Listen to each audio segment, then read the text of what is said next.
My name is Jay Nathan.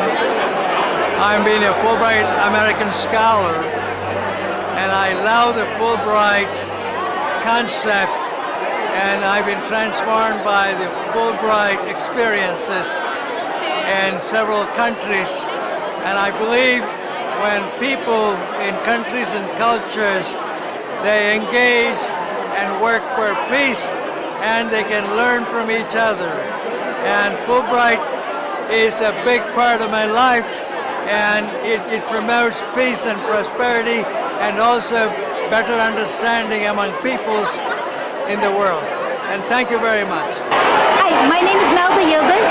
I teach at New York Institute of Technology, and today I am representing New York Fulbright Association, and I am the new board member to New York, and I would like to invite you to all our events and projects.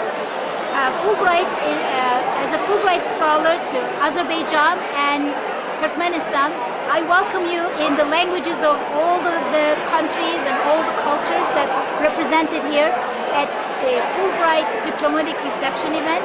So thank you for all of you coming and continue to show your support for Fulbright and stay connected.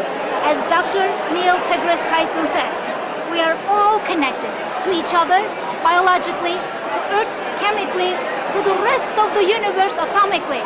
If I may add, with LinkedIn, Twitter, Instagram, and Facebook electronically. Please stay connected with Fulbright Association and show your support. Thank you. Şişe, arigato gozaimasu. Teşekkür ederim. Sağ olun, and have a wonderful day. 11, 12, 13 floors below here. It's a State Department office that operates under the same banner as the organization that sponsors Fulbright.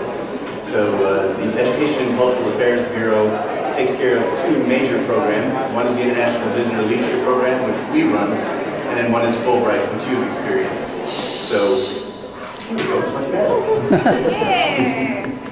So we wanted to thank you all for coming here. I know that there are Fulbrighters both from the United States who've gone overseas and many who are from foreign countries who are here with us today, and hopefully get a chance to talk to many of you and hear about the experiences.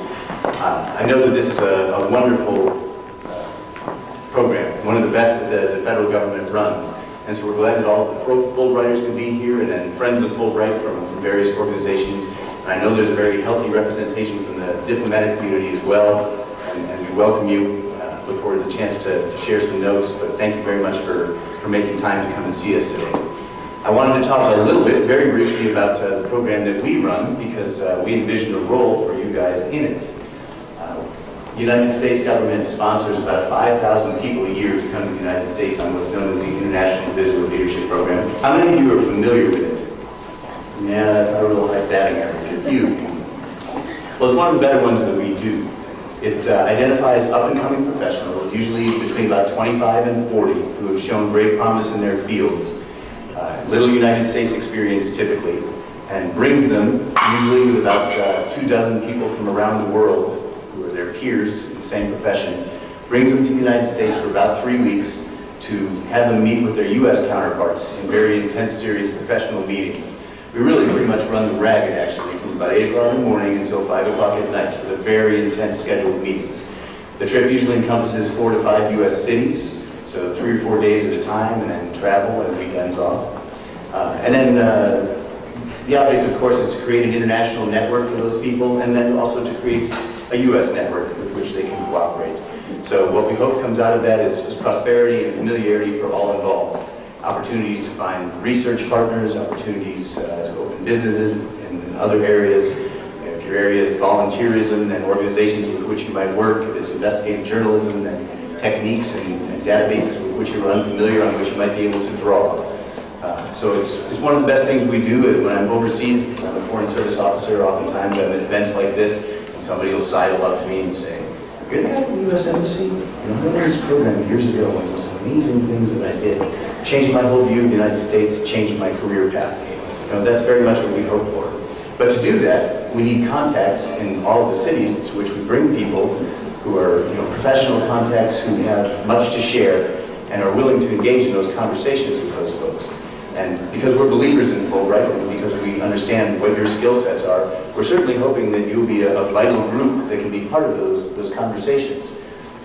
We encompass everything from investigative journalism to early childhood education to social media and political campaigns, grassroots democracy, and anything else you can think of. So all of you fall into the category somewhere along the lines of people with whom we should be talking and with whom those groups would like to meet. So that's sort of my pitch for getting to know you a little bit better, and we hope to show up. We've been at a couple of the Fulbright happy hours and other events to meet people and just sort of share the stories. So look forward to the chance to continue doing that, but mainly we hope that you really enjoy this evening, that you enjoy your time in the United States, if that applies. And thank you very much for coming and being part of such a wonderful organization. And now, I would like to turn this over to Katie Backerich to talk a little bit about the specifics of Fulbright. Thank you, and welcome to the Fulbright New York Diplomatic Welcome Reception. I'm Katie Backerich. I'm the president of the Greater New York chapter of the Fulbright Alumni Association.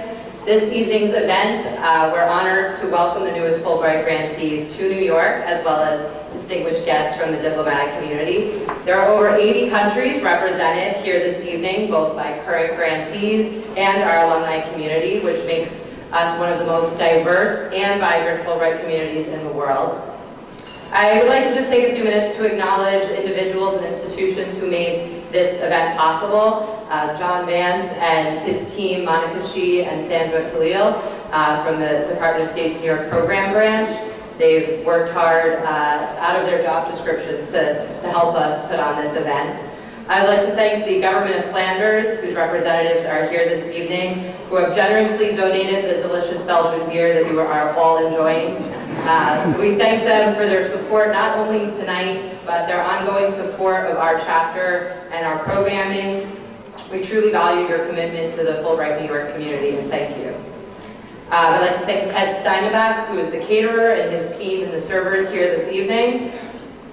And my fellow New York board members for their help and hard work, not only on this event, but on all events. So we are a volunteer board. We are all pursuing our own varied full-time careers, but we have a desire to give back to the Fulbright community that has given us so many great experiences. So I just want to spend a few minutes to introduce you to that Fulbright New York community and what we do here. The goal of our chapter is to engage, support, and inspire New York Fulbrighters. While we are the official alumni organization, we welcome current grantees to all of our events to help you build your Fulbright networks. We do this through a variety of programming and events throughout the year that showcase the talents of our community. For instance, next month on November 8th, we will be launching our inaugural Fulbright New York film series at the Alamo Drafthouse in Brooklyn. We'll be screening a documentary film by a Fulbright alum. We'll have a panel discussion and a reception. Our next newsletter will include information about that. We have a screen scrolling in the corner that has information about how you can connect with our chapter and our website and sign up for our newsletter. Since 2013, our chapter has had a Fulbright Alumnus in Residence program, whose goal is to accelerate the growth and success of one alumnus project each year. We provide access to mentoring, community connections, and related programming. We've supported photographers, filmmakers, social entrepreneurs, those involved in international development, with the goal of really continuing your Fulbright past the one-year experience that you've had. We encourage applicants from all fields to apply. We're looking for our 2018 Fulbright Alumnus in Residence and would welcome to support any of your projects that further the Fulbright mission. Aside from these initiatives, we have other events throughout the year, panels, open salons, happy hours, where we would like to welcome alumni, current grantees, and friends of Fulbright. We like to showcase your knowledge. We like to learn new things about what you're working on. We continuously seek new partnerships and organizations with whom we can work. We are a nonprofit organization, and operating in New York is very challenging as a nonprofit organization. So we're so grateful for those like the government of Flanders that support us and would appreciate any help and support from institutions that would be willing to work with us. And lastly, our most important mission is ensuring that every year we can welcome this many Fulbrighters to New York, and other cities around the world can do the same. So we work with local representatives and with the assistance of the National Fulbright Association to advocate for continued funding for the Fulbright program. Those of you who have completed your grants know what a positive impact this program has had on your lives, and it is really important that we ensure that future generations will also have this opportunity. Not only is it crucial that we have funding for the program, but also that we expose young students to the benefits of international education. As the New York chapter, we've developed a global curriculum toolkit, which we bring into local New York City schools to teach teachers how to include our international Fulbright experiences into their curriculum. So we can expose their students here in New York, although a very international and diverse community, many students who have never had the chance to travel outside of the 5 boroughs. We want to bring them those international experiences, cultures, and histories to areas that they might not be familiar with, and expose them to the benefits of international education. Again, all of these efforts are done through volunteer hours and support from organizations and institutions that believe in the importance of the Fulbright mission, cultural diplomacy, and collaborative engagement. If you're interested in getting more involved, we'd be happy to welcome any support. We all know we live in a crazy world, but we have a beautifully diverse Fulbright New York community, so hopefully we can do our part to bring about that exchange of ideas and increase mutual understanding that Senator Fulbright wanted us to do. So thank you all for coming this evening. I hope you enjoy your time here. We're happy to welcome a representative from the National Fulbright Association, the president of the Fulbright Association, who will give a few words before you continue on enjoying your evening. So thank you very much for coming.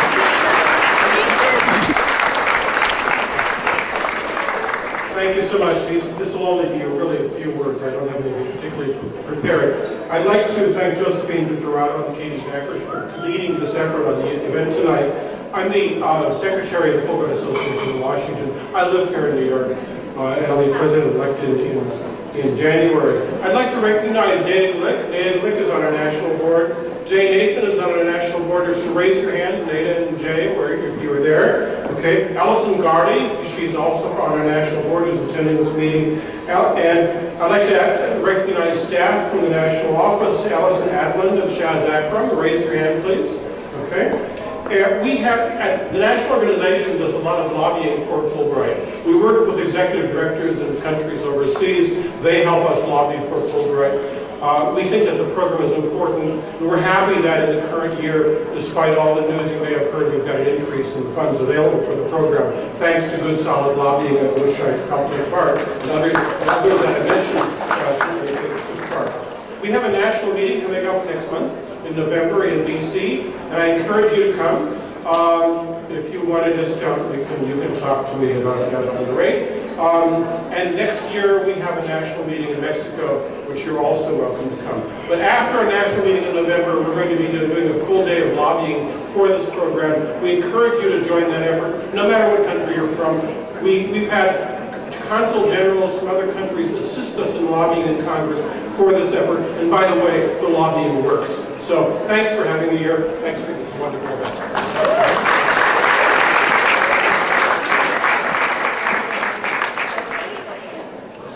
So unless anybody else would like to say anything, I think that concludes the official part of our program. Everyone? Yes. We're selling Fulbright New York t-shirts at the bar as well. So please, they're by the bar, so grab a beer and then purchase a Fulbright New York t-shirt. Thank you. Enjoy.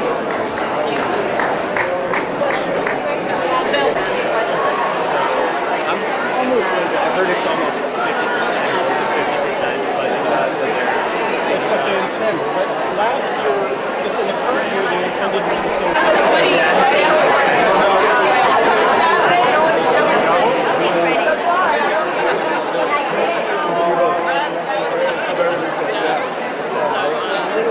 Yeah,